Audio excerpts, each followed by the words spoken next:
Today we are going to finish that. I'm sorry. Today is December the 10th, and today we're going to finish our unit on Rome, talking about Roman plays and literature and culture. And today, so we'll finish this today. That means our test will be Friday, and we'll begin on the movie. We're going to try to squeeze in the movie Gladiator and a test prior to the end of the end of the Christmas break, the beginning, the 18th. Okay, Christmas break. No, we won't. No, we won't. Because we just don't have enough days. No, because, for example, and you mark it in the calendar now, on December the 17th, we will not be meeting. I will not be here. But of course, I'll have, an assignment, canned Horton, to speak to you. But I don't think we can squeeze the film in and the test in 3 days' time. I don't think so. All right, anyway, let us begin, shall we, by finishing this unit. And here we are.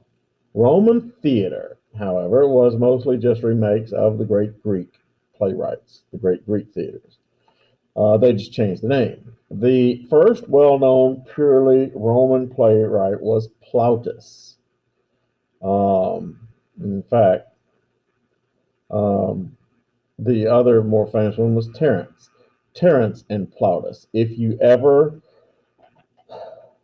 have watched South Park, which, I can't tell you to watch, and don't go home and say, Mom, Miss Horton said I should watch South Park, because I will say that I didn't do it. However, South Park is really well written. It is vulgar, and it is, once again, something where the writer said, either it's all okay or none of it's okay. And I mean, goodness, there was this one time, I know I'm off, so there was this one time that the writers of South Park actually included a comic character of Muhammad, the Prophet Muhammad, and representing, Muhammad, and and so the owners of South Park is Comedy Central, the comedy channel, and the episode comes up, and I remember that the writers of South Park were just going to prove a point. They said we can put in whatever we want to, and so they write Muhammad in for a small bit, nothing part of the of this episode, just to prove they could. And everybody across, everybody who was anybody watched it because they wanted to see. Because right about this time was the time when Muslim factions in Europe they set fire to a Denmark newspaper, and Johnny Hebdo in France. It was literally a very dangerous thing to do that, and but they said either none of it's okay or all of it's okay, and so they put Muhammad in there. And what happens at the very last minute? Comedy Central airs the episode, but where Muhammad is, they put a big black dot, and on the dot it just said Comedy Central. Because, and we'll learn about this in the next chapter. Well, yeah, in the next chapter, that it's forbidden. For one thing, in Islam, it's forbidden to use pictures. Well, strict interpretations of Islam. We're going to look at Islamic art 2 chapters from now, and you'll see Islamic art is not pictures. Islamic art is calligraphy, words from the Quran, or repeating geometric patterns or something of that nature, but not pictures, and it's considered blasphemous. according to certain Muslims, certain strict interpreters of Islam, to show or use or keep pictures of the tree or rock or yourself or anything like that.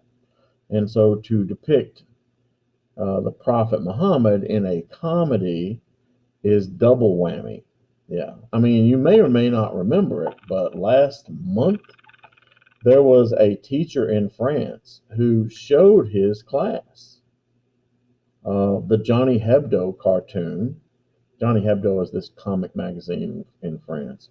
He showed his class the Johnny Hebdo cartoon of whatever it was, but it dealt with the Prophet Muhammad, depicted the Prophet Muhammad in a comic way.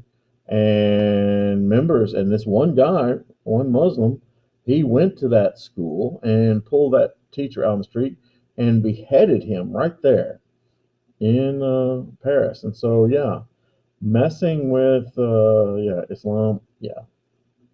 And so, what was I talking about? I was talking about Terrence and Plautus and South Park. Yeah. So, if you do happen to watch South Park, the boys, Kyle and Cartman, and Kenny, and Kyle, Cartman, Kenny, and I can't remember the fourth one. But their favorite TV show is a Canadian comedy show called Terrence and Phillip, where the only joke that Terrence and Phillip know how to do is to fart to pass gas, and then when they do it, the boys just laugh and howl and think it's the funniest thing in the world. No one ever said, trust me. No one ever said, trust me. South Park has no taste.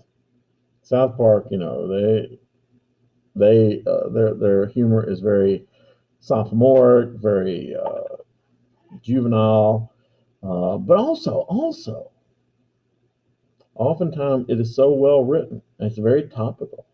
In almost every episode, they attack some with satire. They attack some topic, some topical piece that is current, and they make their own commentary on it. So, Terence was another one of more famous Roman playwrights who was borrowed from frequently until his death by other artists. After his death by artists such as Shakespeare. I misread that so horribly. So Terence, this other guy, he wrote plays that were borrowed from, like Shakespeare has been borrowed from. Oh yes, a farce. A farce is silly comedy. Yeah, it's a silly comedy. It's not supposed to make any sense.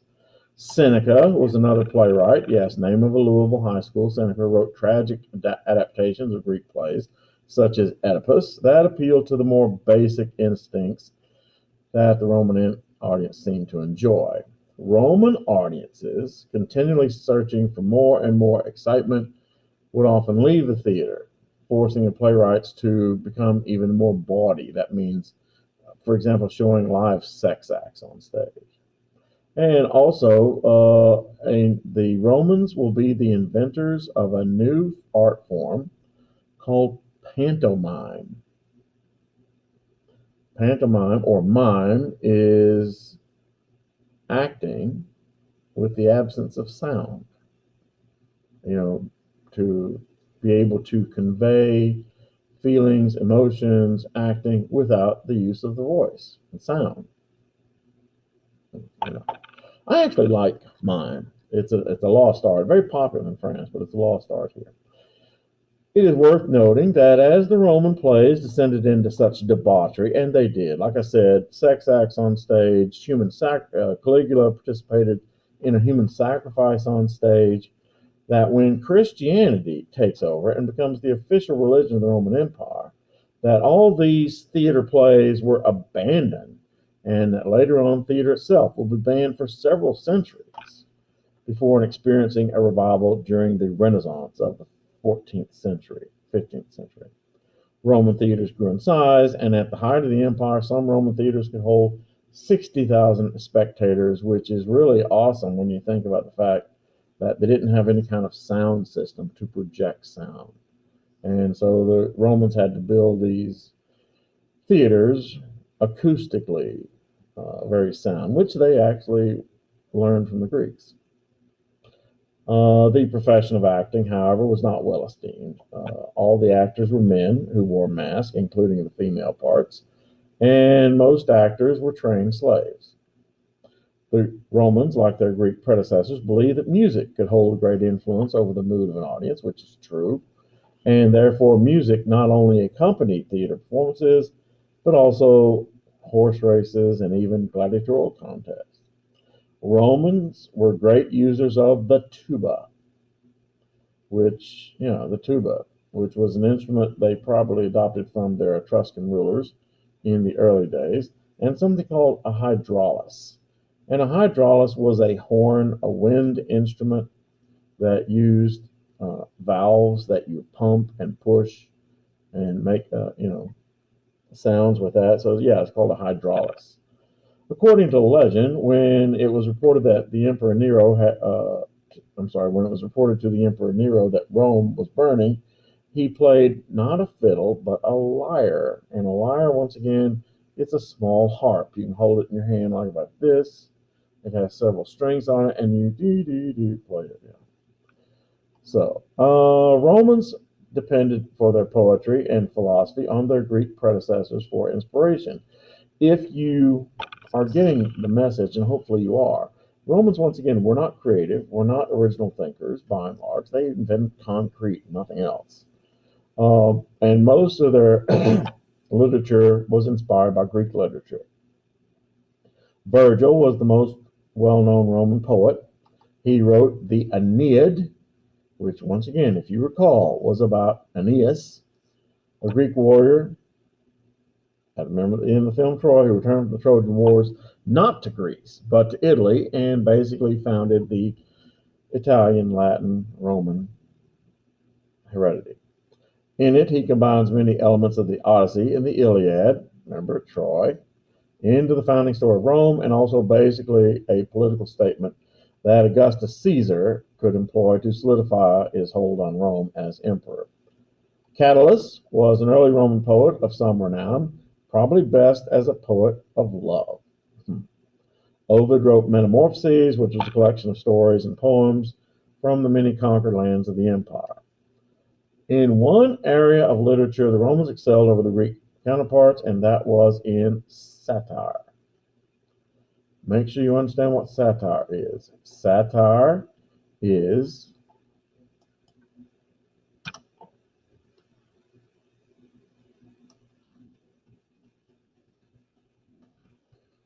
comedy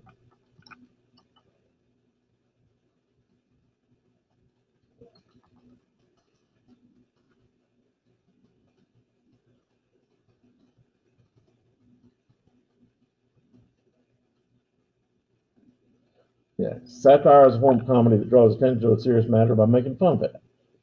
South Park is one because trust me, a lot of the issues South Park deals with. I mean, child abuse, uh, alien, not and by the way, aliens, immigration, which they compare to aliens, and all sorts of other things. Pollution, are they deal with it in a humorous manner. They draw attention to the issue by making fun of it, and in a terrible way. One of Roman's greatest satirists was Horace. He wrote The City Mouse and the Country Mouse. One of my favorite stories. Okay, it's not one of my favorite, but it's an interesting story I read when I was a kid. There were two mice. They were cousins. One lived in the city, one lived in the country. One day, the city mouse goes to visit his friend or his cousin, the country mouse. And so he goes there. And city mouse comes to his house, and, there's only a few things to eat. The country mouse, of course, has to go out and, works hard to find a few grains of corn here and there and a few things that are left on the ground, which he drags back to, the home so they can have something to eat. And he lives in a hole in the ground, and it's cold. When it rains, water comes in. And the city mouse said, "This is terrible. You need to come see me." So a few weeks pass. Country Mouse decides he's going to take the City Mouse up on his offer and goes and visits the City Mouse. The City Mouse lives in a house. He lives in the walls of a kitchen. It's warm and, nice and cozy. And in the kitchen, there's everything: cheese, foodstuffs, and it's just there for the taking. So, in the night, after everyone's gone to sleep, lights are out, the City Mouse and the Country Mouse go out into the kitchen and they begin, of course, getting stuff to eat: cake, cheese, things of that nature. But what the City Mouse didn't tell the Country Mouse was that this house also had a cat. And suddenly the cat was on them and is chasing the two mice across the room. And just before the two pop into the hole that would be their safety, the cat clamps down on the Country Mouse and bites his tail off, his long, beautiful tail that Country Mouse was so proud of. And it served him so well because it helped him balance. And the Country Mouse obviously was very sad. And he went back to his home and he said, "I'll never go back there again. We should all be satisfied with what we have." And so, satirists practiced the very dangerous craft, as they often mocked public figures in Rome that had them executed. For example, Julius Caesar had Cicero executed because he said terrible things about him. So, although Roman philosophy was largely derived from the Greek, now we're talking about philosophy, there are some noteworthy Roman efforts. De Rerum Natura, on the nature of the universe, was written in Latin by the poet Lucretius. What the Romans are best known for as practitioners was Epicureanism, which once again was a Greek philosophy. And here's the thing: Epicureanism was founded by a guy named Epicurus of Samos. And Epicureanism originally meant you should try throughout your life to avoid pain. Okay. Seek joy by avoiding pain. Well, the Romans took this and they twisted it in that they said that you should not just avoid pain, but you should seek pleasure. That means drink all you can, eat all you can, have sex with everything that moves. If it feels good, you should do it, and do it to as long as you can, which of course is a very shallow and unhealthy lifestyle. But the Romans became known for it, which is why the Romans, for example, would have these giant orgies, where multiple sex partners got passed around, and also these giant feasts that were so enormous, and there'd be so much food there. And in these feasts, a lot of times, one of their specialties was peacock brains. Yes, the special dish, the prime dish, was the brains of peacocks, because it took a lot of them. I mean, how big is a peacock's brain? And answer: about that big. Now, how many peacocks do you have to kill to then make that a meal for somebody? How many peacocks do you have to kill to make this a meal for 200, 300, how many ever guessed? And I'm sure you know the answer is quite a lot. And so, what is it about peacock brains? Well, the answer is not about peacock brains, but the peacock is such a beautiful and rare animal. It's called conspicuous consumption. Conspicuous consumption. It means that you do something, not because it's particularly enjoyable in and of itself, but because nobody else can. I have to admit, I did it myself one time, a long time ago, in a land far, far away, when I was dating my first wife. Her father was the district manager of all super value grocery stores in Lexington. And it just so happened that Super Value Grocery Stores in Lexington was the sponsor, one of the sponsors of UK basketball. If you watched a UK basketball game on television, they had Super Value commercials. Well, that meant that my father-in-law had, or future father-in-law, had 4 tickets. And I'm talking about 4 tickets about 8 rows from the floor mid-court at Rupp. And for several years, I got to go watch UK play basketball every, and I mean there, great seats. Now, what makes that conspicuous consumption? It doesn't. If I liked UK basketball, which I don't, so why did I go? Because I could and you couldn't. That's called conspicuous consumption. That's the same as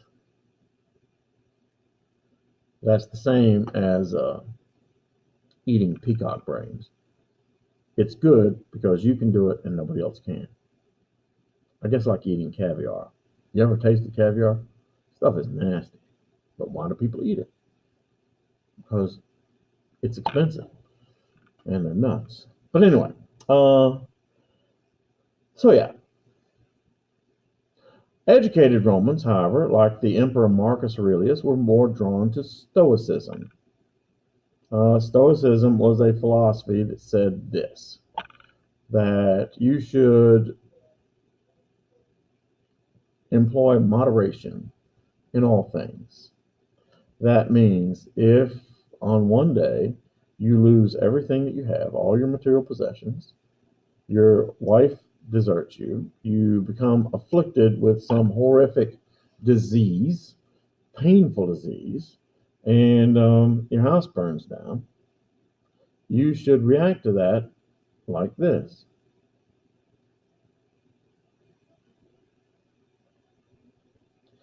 If, on the other hand, on another day, you win the lottery, the biggest lottery ever held, and you become the most famous celebrity in the world, and you are the most desired person in the world, and everyone loves you, and you are named king of the world, you should react like this. And see, that's what it means, Stoicism. Actually, it's a little more, that's an easiest way to remember it, but Stoicism is actually a well-developed philosophy. There are 4 virtues of Stoicism: patience, temperance, fortitude,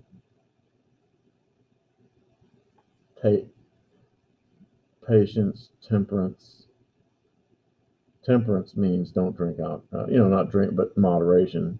Fortitude means courage. And I can't remember the 4th one right now, but yeah. In other words, a life of calm, peace, tranquility. Marcus Aurelius, when we watch the film Gladiator next week, we'll see that. He was a scholar of Stoicism. The slave of Nero, Epictetus was a great example of Stoic philosophy in action. A slave, he committed suicide because his master told him to do so. Yeah, Nero, can you imagine that? Telling his slave to commit suicide because I'm bored. Would you kill yourself? During his life, however, he wrote that by achieving a stoic detachment from events he could not control, a man could attain happiness and balance in his life. Marcus Aurelius wrote Meditations, which was a commentary on Stoicism, while spending 10 years in military tents campaigning against the Germanic tribes, as in Gladiator. Yes. Even though an emperor surrounded by wealth, opulence, and practically unlimited power, Marcus Aurelius believed that the best life was the simple life, and that performance of one's duty was a man's highest achievement. After the death of Marcus Aurelius and the end of the Pax Romana and the Roman Empire went into decline that lasted 3 centuries before the city was finally vanquished in 472 AD when a German legionnaire named Odoacer becomes the first non-Roman emperor, and after that, the Roman Empire just doesn't cease to exist anymore. Rome still, however, was the center of not only the Western world but of the Christian world for centuries. And yeah, so we're going to have this test on Friday. I'll put the announcement out. Thank you so much.